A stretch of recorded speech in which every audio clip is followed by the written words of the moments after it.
Kami, mahasiswa Indonesia bersumpah. Kebebasan berpendapat merupakan hak setiap individu sejak dilahirkan yang telah dijamin oleh konstitusi. Oleh karena itu, negara Republik Indonesia sebagai negara hukum dan demokratis berwenang untuk mengatur dan melindungi pelaksanaannya. Undang-undang yang mengatur kebebasan berpendapat tersebut diatur dalam Amandemen keempat Undang-Undang Dasar Republik Indonesia tahun 1945 pasal 28E ayat 3 yang menyatakan bahwa setiap orang berhak atas kebebasan berserikat, berkumpul, dan mengeluarkan pendapat. Kemudian terdapat juga dalam Undang-Undang Dasar 1945 Nomor 9 Tahun 1998 yang menyatakan bahwa kebebasan berpendapat merupakan hak mendasar dalam kehidupan yang dijamin dan dilindungi oleh negara. Dan yang terakhir, terdapat dalam Undang-Undang Dasar 1945 Nomor 9 Tahun 1998 tentang kemerdekaan menyampaikan pendapat di muka umum. Pasal 1 ayat 1 kemerdekaan menyampaikan pendapat adalah hak setiap warga negara untuk menyampaikan pikiran dengan lisan, tulisan, dan sebagainya secara bebas dan bertanggung jawab sesuai dengan ketentuan peraturan perundang-undangan yang berlaku.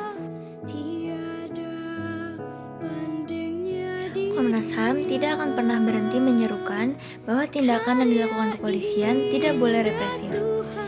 Tugas kepolisian menghadapi aksi unjuk rasa itu adalah membubarkan, bukan mengejar, dan bukan mengepung dengan tugas pokoknya melindungi aksi unjuk rasa. Dan jika memang ada secara umum yang dibolehkan untuk melakukan pembubaran aksi massa, itu doktrinnya pembubaran, bukan hal yang lainnya. Mahasiswa juga berhak berkumpul dan mengeluarkan pendapat. Hal ini harus dihormati. Disampaikan juga bahwa aksi unjuk rasa tidak boleh dilihat sebagai tindakan kriminal. Nah, jika mahasiswa terpotret melakukan kekerasan, sebaiknya dilakukan dialog dengan damai. Komnas HAM dapat memberikan perlindungan dengan melakukan perdamaian kepada kedua belah pihak, melaksanakan penyelesaian perkara melalui cara konsultasi, negosiasi, mediasi, konsiliasi, serta penilaian ahli. Melaksanakan pemanggilan terhadap pihak yang terkait untuk memberikan keterangan secara tertulis maupun lisan, serta juga dapat memberikan pendapat berdasarkan persetujuan ketua pengadilan terhadap perkara tertentu dalam proses peradilan.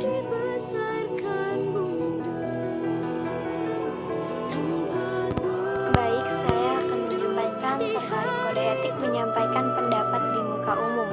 Kegiatan menyampaikan pendapat di muka umum kerap kali kita kenal dengan kata demokrasi atau demo. Di Indonesia sendiri, demo bukan hal yang jarang kita lihat, bahkan demonstrasi menjadi hal yang biasa dilakukan dan wajar dilakukan oleh masyarakat Indonesia. Hal ini sesuai dengan Undang-Undang Nomor 9 Tahun 1998 tentang kemerdekaan menyampaikan pendapat di muka umum. Di dalam undang-undang ini memuat secara luas bahwa rakyat Indonesia memiliki hak dan kebebasan untuk menyampaikan aspirasi ataupun pikiran di muka umum. Selain itu, kebebasan berpendapat di muka umum juga dijamin dalam pasal 28 Undang-Undang Dasar 1945 yang berbunyi, kemerdekaan berserikat dan berkumpul, mengeluarkan pikiran dengan lisan dan sebagainya yang ditetapkan undang-undang. Dalam melakukan demonstrasi, ada beberapa etika yang bisa kita gunakan, seperti yang tercantum pada Peraturan Kapolri Nomor 7 Tahun 2012, yaitu yang pertama, tidak boleh mengajak permusuhan, kebencian, atau sesuatu terhadap suatu atau beberapa golongan rakyat Indonesia. Yang kedua, tidak boleh mengeluarkan perasaan atau perbuatan yang bertentangan dengan suatu agama yang dianut oleh masyarakat Indonesia.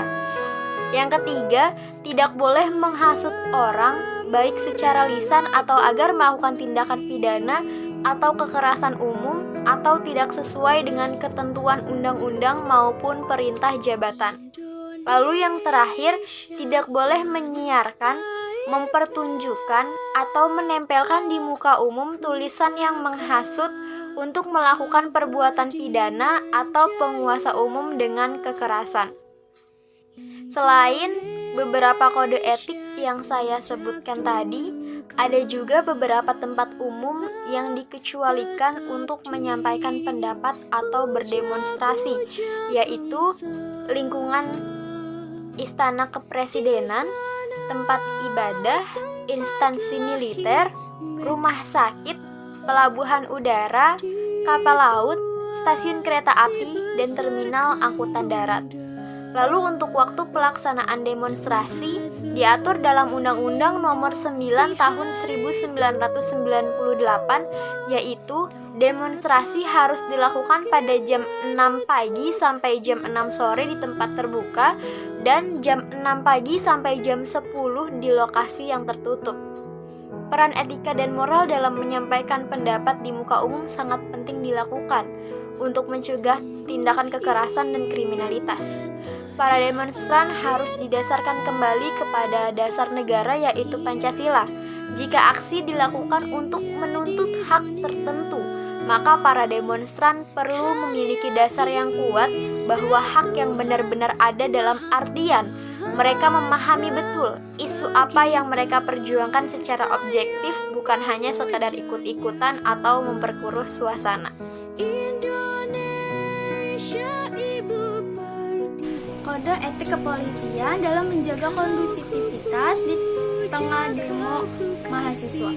Etika profesi Polri adalah kristalisasi nilai-nilai tribrata dan catur prasetya yang dilandasi dan dijiwai oleh Pancasila, serta mencerminkan jati diri setiap anggota Polri dalam wujud komitmen moral yang meliputi etika kenegaraan, kelembagaan, kemasyarakatan, dan kepribadian.